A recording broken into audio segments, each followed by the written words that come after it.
हम निश्चित तौर पर कह सकते हैं यह जीत भारतीय जनता पार्टी के नीति और सिद्धांत का जीत हुआ है। आज झारखंड के कई क्षेत्रों में हम बहुत थोड़े से अंतर से चुनाव नहीं भी जीत पाए। हमें लगता है कि हमारे कार्यकर्ता जन जन तक आदरणीय नरेंद्र भाई मोदी जी जो सर्वमान्य नेता हैं, उनकी बातों को, उनकी भावना को लोग गांव में पहुंचाने में असफल रहे। नहीं तो 50+ तो हम आंकड़ा यहाँ पार करते। एक छोटा एग्जाम्पल आप देखिए, खुद नरेंद्र भाई मोदी जी ने गढ़वा की इस धरती से घोषणा किया था कि भाई झारखंड में बीजेपी की सरकार बनाइए, एनडीए की सरकार बनाइए। गोगो दीदी योजना जो बहुत बड़ी योजना है, अब महत्वाकांक्षी योजना थी, हर महिला को घर बैठे 2100 रुपया महीना मिलता। हमें लगता है लोग महिला उससे वंचित रह गई। हम महिला तक अपनी बात को, अपनी भावना को, मोदी जी के कमिटमेंट को, मोदी जी के इरादा को हम नहीं पहुंचा पाए। इसीलिए आज हमें लगता है कि थोड़ा सीटें हमें कम मिली है।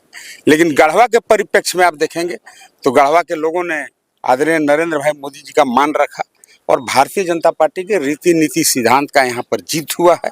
और मुख्य का एक और कारण है, लोग भ्रष्टाचार के आकंठ में डूबे हुए थे। यहाँ के पदाधिकारी, ब्लॉक हो, अंचल हो, थाना हो, चले जाइए, हर जगह भ्रष्टाचार, करप्शन।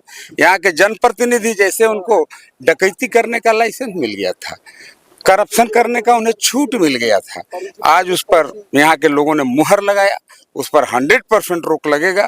भ्रष्टाचार को किसी कीमत पर हम पनपने नहीं देंगे, माफिया को किसी कीमत पर पनपने नहीं देंगे। जो क्रिमिनल माफिया मस्त बाहर लाइसेंस लेकर के घूम रहे हैं, उनका असली जगह जेल है, हम उनको वहां पहुंचाएंगे।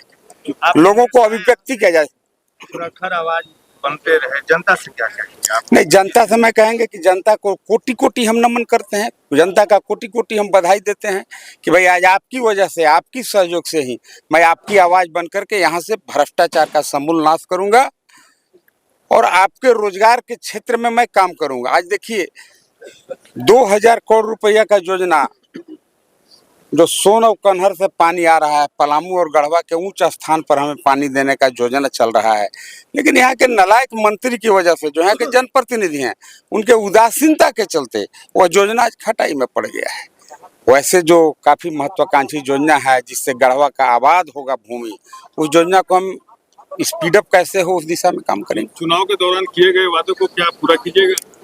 मैं क्या कहा, चुनाव के दरमियान किए गए वादे को हम आम जन तक नहीं पहुंचा पाए, इसलिए भारतीय जनता पार्टी सरकार बनाने में थोड़ी सी चूक गई। अगर हम गोगो दीदी योजना का ठीक से बात अगर लोगों को समझाते, क्योंकि जहां भारतीय जनता पार्टी का शासन है, गोगो दीदी योजना के तर्ज पर हम वहाँ योजना चला रहे हैं। उसका नाम अलग हो सकता है, पर महिला सशक्तिकरण के लिए वह एक बड़ा विशेष कदम था। हमें लगता है कि हमारे कार्यकर्ता जन जन तक, गांव तक पहुंचा नहीं पाए। उन क्षेत्रों में, उन विधानसभा क्षेत्रों में हमें थोड़ी चूक हुई है।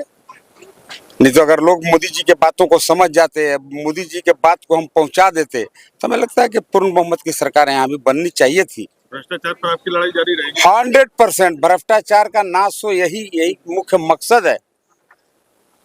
और आप लोग को भी सहयोग करना चाहिए। मैं यहाँ के पत्रकार, मीडिया बंधु को भी निवेदन करते हैं, आप लोग भी सहयोग करिए। ये बालू जो धक्का धक भैया जी बेच रहे हैं जाके जौनपुर और लखनऊ, उस पर तो रोक लगना ही चाहिए। हमारी सरकार का कमिटमेंट था, भारतीय जनता पार्टी के बाबूलाल मरांडी जी ने कमिटमेंट किया था। आप देख रहे होंगे यहाँ पर आए थे मामा, भारतीय जनता पार्टी के मामा के रूप में उन्हें जाना जाता है। उन्होंने भी मंच से घोषणा किया था कि भारतीय जनता पार्टी की सरकार बनाइए, बालू मुफ्त में फ्री किया जाएगा, बालू पर कोई एक पैसा नहीं लगेगा। आज को जेल भेजने के लिए आपने बोला था, जेल जाएंगे? निश्चित तौर पर जाएंगे। भ्रष्टाचारी के लिए ही जेल बना है, फिर कौन जाएगा जेल में? जेल में इतना सिपाही, हवलदार, जमदार, जेलर सब महीना ले रहे हैं, तो क्या करेंगे वो लोग? भ्रष्टाचारी को हम जेल भेजेंगे।